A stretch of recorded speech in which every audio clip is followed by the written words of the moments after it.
When does an avoidant truly realize they've broken the heart of someone they love? It's not a moment that comes with fireworks, dramatic confessions, or sudden tears. It's quiet, internal, almost imperceptible. But the impact is seismic. It begins as a subtle stir, a whisper in the mind that slowly grows louder until it can no longer be ignored.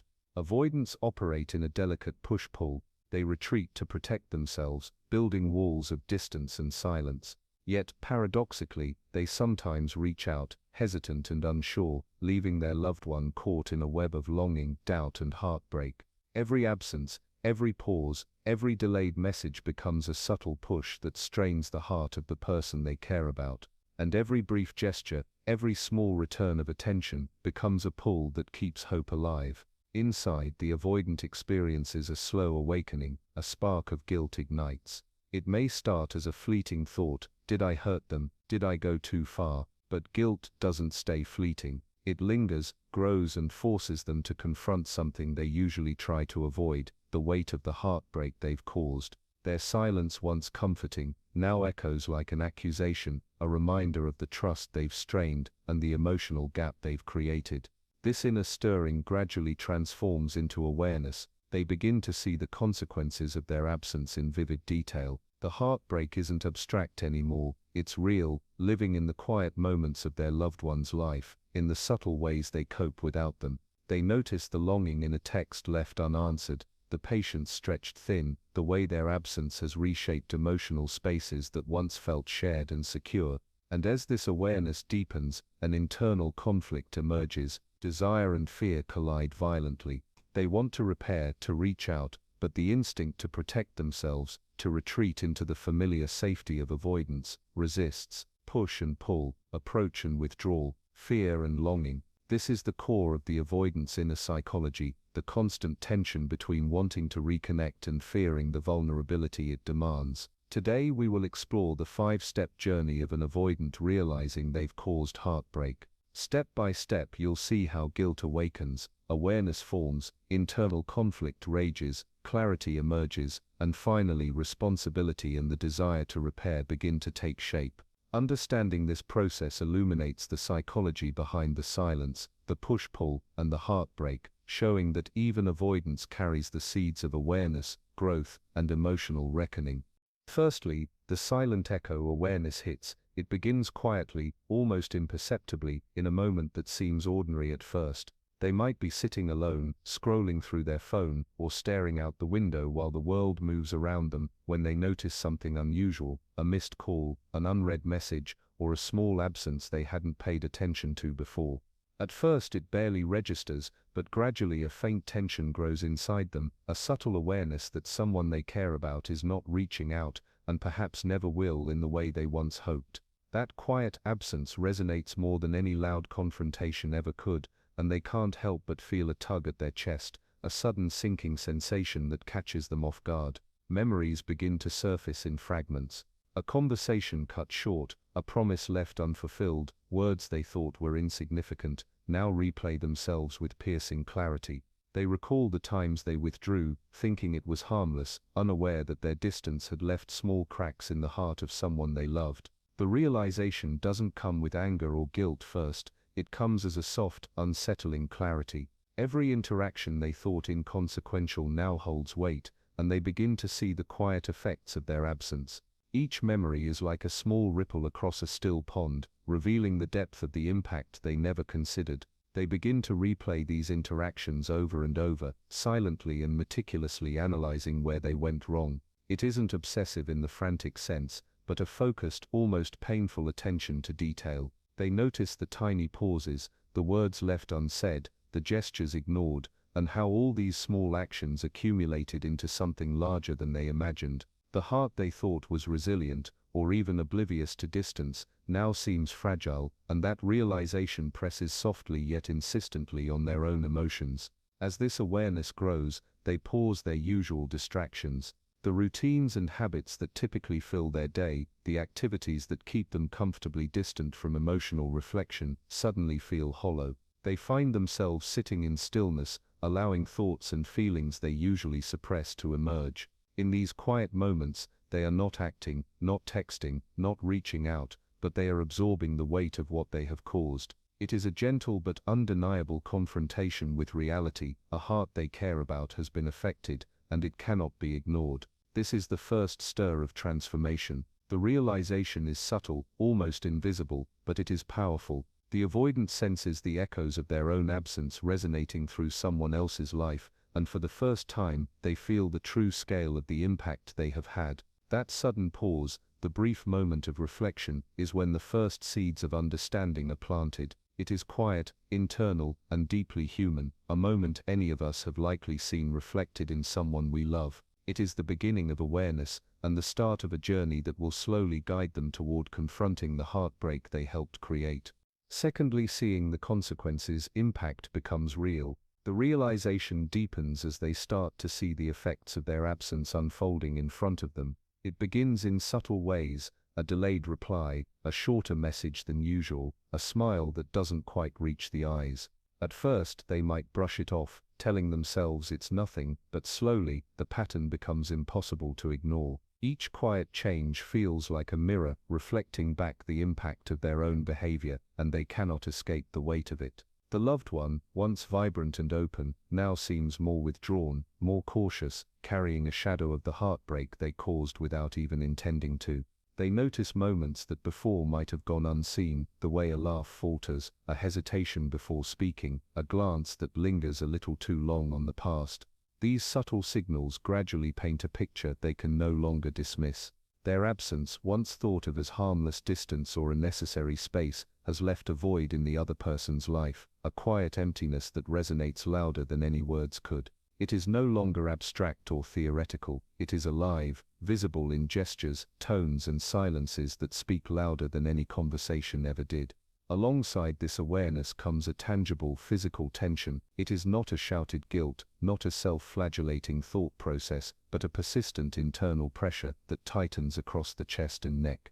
Each observation, the pauses in conversation, the reluctance to share, the subtle withdrawal, adds weight. They begin to feel an unease they can neither shake off nor distract themselves from. It creeps into mundane moments, coloring their day, reminding them that their choices, or their lack of presence, have consequences that reach far beyond themselves. They attempt to rationalize, to understand what has happened, questioning their own memory and decisions.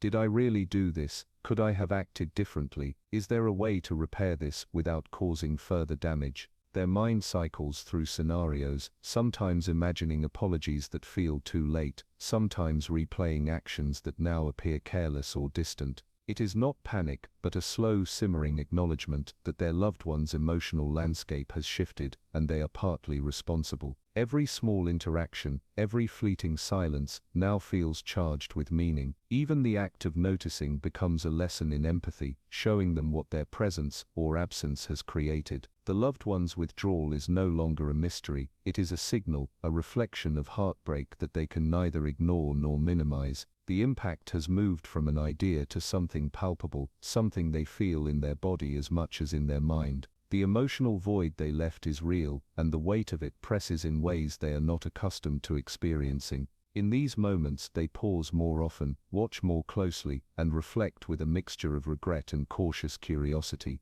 The heartbreak is visible now, no longer a distant concept. It is tangible, living, and deeply human. They begin to sense the real consequences of their actions, understanding that the person they care about is carrying the echoes of their absence. This stage is not dramatic or performative, but quiet, immersive, and profoundly revealing. It is the moment when the impact of avoidance becomes real, and they cannot look away from it any longer. Step 3. Internal struggle, fear versus desire. The awareness of the heartbreak they've caused quickly shifts into a complicated tangle of emotions. They feel an undeniable urge to reach out, to bridge the distance, and to offer reassurance in some way, but that desire is immediately tempered by a deep-seated fear. Vulnerability has always been unfamiliar territory, and now the very thought of exposing themselves emotionally feels like stepping onto fragile ice. The longing to connect presses against the caution that has kept them safe for so long, creating an internal tug-of-war that is exhausting and relentless. They begin to imagine the possible reactions, weighing each one in meticulous detail. What if the message is received with anger or disappointment? What if their attempts to reach out are misunderstood, or worse, rejected entirely. Even the smallest imagined responses, an indifferent reply, a subtle silence, feel magnified, each possibility carrying immense weight. Their mind becomes a theater of scenarios, each one rehearsed and analyzed over and over, as if preparation could somehow prevent the sting of failure or emotional exposure. The anxiety builds gradually, not in sudden waves, but in a persistent undercurrent that colors every thought. Everyday tasks, even mundane routines, become tinged with tension. They notice themselves checking their phone, imagining the right moment, or rehearsing the words they might never send. Their stomach tightens with every imagined outcome, and their chest feels heavy with a mixture of longing and restraint. Every heartbeat seems to echo the struggle inside, a dance between the pull of desire and the protective walls they've built around themselves. Before any action is taken, they begin to test their own readiness internally. They question whether they are prepared to handle the emotions that might arise, or whether they can manage disappointment or awkwardness without retreating completely. This testing isn't external, it is entirely within, a private negotiation with themselves to determine if the risk is worth the potential reward. They pace, reflect, and hesitate, all while feeling the silent pressure of the person on the other side, the one whose heart they have touched and whose absence now matters profoundly. At times the pull of connection feels overwhelming, almost irresistible. They long to send a simple message, make a gesture, or reach across the distance in any way possible. Yet simultaneously, a protective instinct, shaped by past experiences, fear of rejection, and the need for emotional safety holds them back. Every desire is mirrored by caution, every impulse countered by restraint, creating an intricate internal struggle that feels like it could last forever. This is the stage where the avoidant is most human, most relatable. They are not ignoring the heartbreak, they are wrestling with it privately, grappling with the balance between wanting intimacy and preserving themselves. Their hesitation is not indifference, but a reflection of the tension between their longing and their fear, the very push-pull that anyone who has loved and been cautious can recognize. In these moments, they are suspended between action and inaction, longing and protection, and the battle inside their mind quietly shapes every next step they will eventually take. Step 4. Small steps testing the waters. After wrestling with the internal tension of desire and fear, they begin to take tentative actions, small gestures that feel safe enough to manage yet allow them to reach toward connection. It might start innocuously, a subtle like on a post, a brief comment, or even a fleeting reaction to something you share online. These gestures are carefully measured, deliberate and quiet. They are not grand declarations of feeling, but small probes to sense the response without exposing themselves fully. Each interaction is a test, a way to gauge whether the bridge they imagine can hold their presence without crumbling under the weight of vulnerability. They watch carefully, almost obsessively for reactions. Every detail is analyzed, the speed of your reply, the tone of your words, the warmth in your expression. If the response is neutral or distant, it reinforces the caution that has governed them for so long. If it is welcoming, if there is a hint of appreciation or engagement, it releases a small but potent sense of relief. They begin to realize that the world has not collapsed, that connection can exist without immediate harm, and that perhaps their presence is not unwelcome after all. In parallel, they observe your life more deeply than they may ever admit to themselves. They notice the way you carry yourself, how calm and steady you appear, how you maintain boundaries and continue forward without collapsing into longing or frustration. Your life becomes a mirror reflecting what they may have taken for granted, the impact of your strength, your stability, your self-respect. This observation is quiet, almost subconscious, but it shapes their calculations. It shows them that you are resilient, that your life is full even in their absence, and that stepping forward requires patience, timing and care. Every small step is met with internal negotiation. They test their readiness, experiment with emotional exposure in ways that feel manageable, and retreat if the risk feels too great.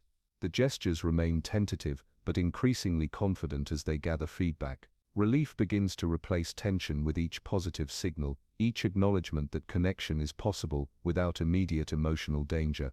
They start to understand that closeness can be approached incrementally, that intimacy does not have to be all or nothing, and that trust, even tentative, can be rebuilt through these micro-interactions. These small steps are profoundly revealing for anyone observing them. Maybe you notice a like on a post you thought they hadn't seen, a subtle comment that invites a brief interaction, or a quiet acknowledgement of something you shared. It is not dramatic or sudden, it is careful, calculated and gradual. Yet in these small moments, the first cracks in avoidance begin to appear. They are learning, testing, adjusting, and slowly navigating the space between fear and desire. You might sense the hesitation behind their gestures, the cautious hope that accompanies their tentative advances. This stage is a delicate balance, where avoidance and care coexist, and where the internal struggle is expressed not in words but in action, observation, and subtle engagement.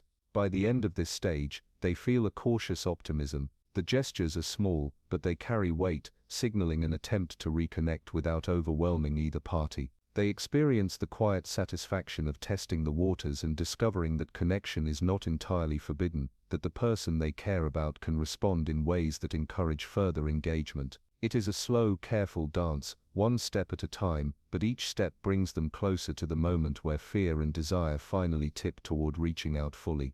Step 5. Conscious choice. The tipping point. After weeks or even months of internal wrestling, the moment finally arrives when awareness solidifies into clarity. They can no longer deny the heartbreak they have caused, the weight of absence and silence pressing on them in ways that cannot be ignored. The realization is undeniable, not abstract or fleeting, but a profound recognition of the pain their distance has inflicted. Every memory, every subtle sign of withdrawal, and every quiet signal of your suffering accumulates into a single, unavoidable truth: the cost of staying away has become greater than the comfort of protection. This is the tipping point, a delicate moment where fear and self-preservation are outweighed by the desire to make amends, to reconnect, and to repair the damage they have caused. They pause, weighing the risk of vulnerability against the risk of continued absence, and for the first time, they see that inaction carries a heavier burden than any potential rejection. The calculations that have guided their avoidance for so long are now replaced by a conscious decision to act,